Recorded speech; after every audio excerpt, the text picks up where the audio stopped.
बड़ी अपडेट आ रही है, वो भी बताना जरूरी है। इजराइल और फिलिस्तीन जंग से जुड़ा एक बड़ा नुकसान जान लीजिए। इजराइल में अब तक 250 मौत हो चुकी है 250। अल अरेबिया का ये डेटा है, उसके हवाले से हम ये डेटा आपको बता रहे हैं। इजराइल में करीब 1450 लोग घायल हैं। ये बड़ी संख्या, 250 लोगों की मौत और 1450 लोग अभी भी घायल है। यह आंकड़ा और बढ़ सकता है क्योंकि लगातार अटैक और काउंटर अटैक की तस्वीरें अभी भी आ रही हैं और सिचुएशन अभी तक पूरी तरह से कंट्रोल में आई नहीं है इजरायली फोर्सेस की। और इसीलिए जो नंबर्स अभी तक मिल पाए हैं, ये मैं दर्शकों को जरूर बताना चाहूंगा कि इसे आप देखिए और समझिए इस तरह से कि ये शुरुआती आंकड़े हैं। जरूरी नहीं है कि आंकड़े इसी पर रुक जाएंगे। वो इसलिए दो वजहों से, पहला 1450 लोग अभी भी घायल हैं। हालांकि 250 अल अरेबिया के मुताबिक इजराइल में अब तक मौत का आंकड़ा पार कर चुका है। लेकिन ध्यान दीजिएगा कि कई हमास के आतंकी अभी भी मशीन गन, हैंड ग्रेनेड के साथ में इजराइल की कई गलियों में घूम रहे हैं।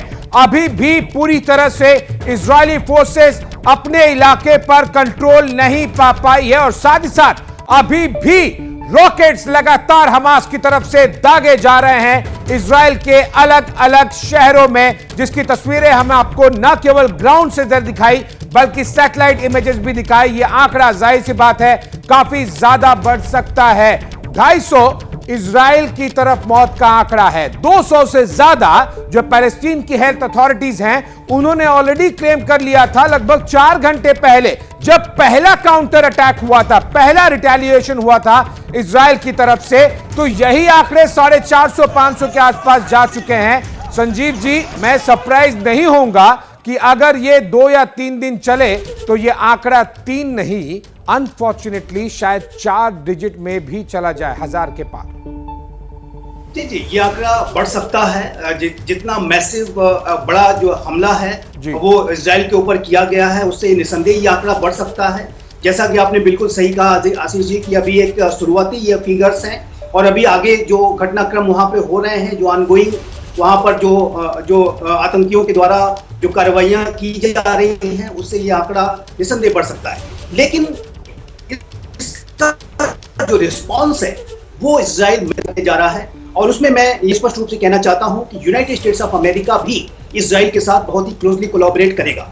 यहां पर आपके दर्शकों के लिए मैं ये अवश्य बताना चाहूंगा कि यूनाइटेड स्टेट्स ऑफ अमेरिका हाल के समय में पूरे मिडिल ईस्ट रीजन में जिस तरीके से चाइना की जो गतिविधियां बढ़ रही थी, जिस तरीके से रशिया के द्वारा लगातार अपनी हेजीमोनी को वहां भी बढ़ाने की कवायदें की जाती हैं, उससे यूनाइटेड स्टेट्स ऑफ अमेरिका के अंदर एक चिंता थी। यूनाइटेड स्टेट्स ऑफ अमेरिका अपने आप को इस पूरे घटना के माध्यम से फिर से बहुत ही फोर्सफुली रीअसर्ट करने जा रहा है। और ये किस तरह से अमेरिका से मदद मिल रही है? ध्यान दीजिए कि सुबह पहले हमास ने अटैक किया, उसके बाद में दोपहर होते होते इजरायली फोर्सेस ने काउंटर अटैक किया।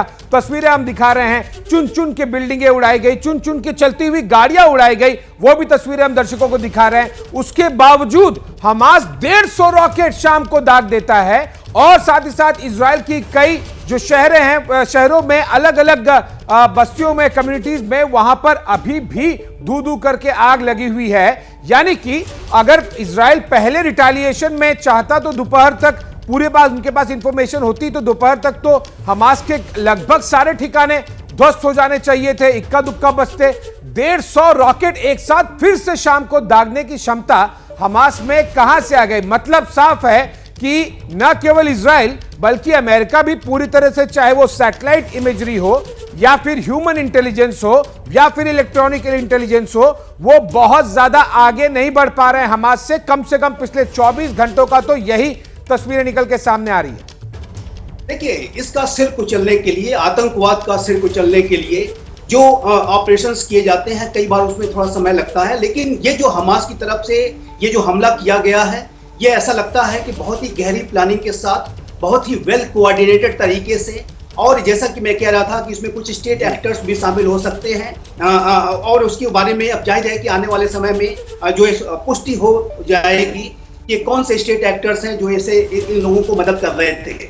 लेकिन जाहिर है कि एक आतंकी हमला है। पूरे विश्व में जो आतंकवाद के विरुद्ध जो लड़ाई चल रही है उसमें उसके लिए एक बड़ा चैलेंज है और इसका सिर कुचलना होगा और इसके लिए चलना होगा। massive बड़ा response चैलेंज करना है। होगा। संजीव सर, आपको रोकना चाहूंगा क्योंकि एक बड़ी अपडेट आ गई है, वो भी दर्शकों को बता देते हैं। इजराइल के 3 पुलिस कमांडर्स की मौत हो गई है। हमास के हमले में पुलिस कमांडर्स की मौत हुई है।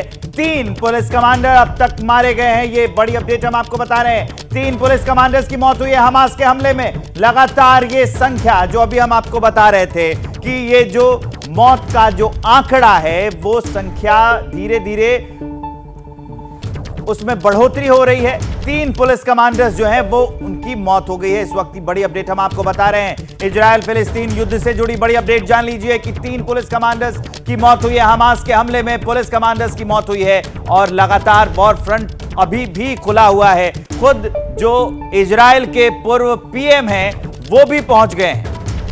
और तैयारी आप देखिए हमास की तरफ से। जनरली हम इस तरह से जब एक मेजर काउंटर अटैक होता है, यानी कि हमास के अटैक के बाद जब इजरायली फोर्सेस काउंटर अटैक करती हैं, उसके बाद दूसरी बार हमास को सर उठाने का मौका नहीं मिलता है। लेकिन इस बार जैसा कि हमारे एक्सपर्ट संजीव श्रीवास्तव जी भी बता रहे थे कि well coordinated, well planned in advance वाली चीज हमें यहां देखने को मिल रही है। वो इसलिए क्योंकि हमास को पता था, सुबह उन्होंने अटैक किया, इजराइल ने काउंटर अटैक किया और वो कहां पे क्या कितना करेंगे। और उसके बावजूद इजरायली फोर्सेस के रिटेलिएशन के बावजूद हमास की तैयारी देखिए।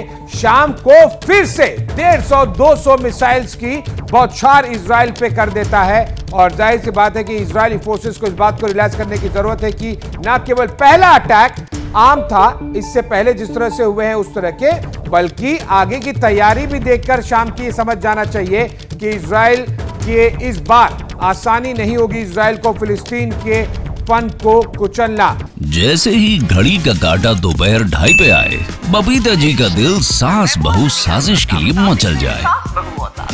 और ये है इनकी बहू, पूरे दिन ऑफिस की टेंशन हो जाए गॉन जब ये करें अपना फेवरेट शो फ्री टाइम पे ऑन। इनकी तरह आप भी देखिए अपना फेवरेट शो अपने टाइम पर और डाउनलोड कीजिए एबीपी लाइव ऐप अपने स्मार्ट टीवी पर।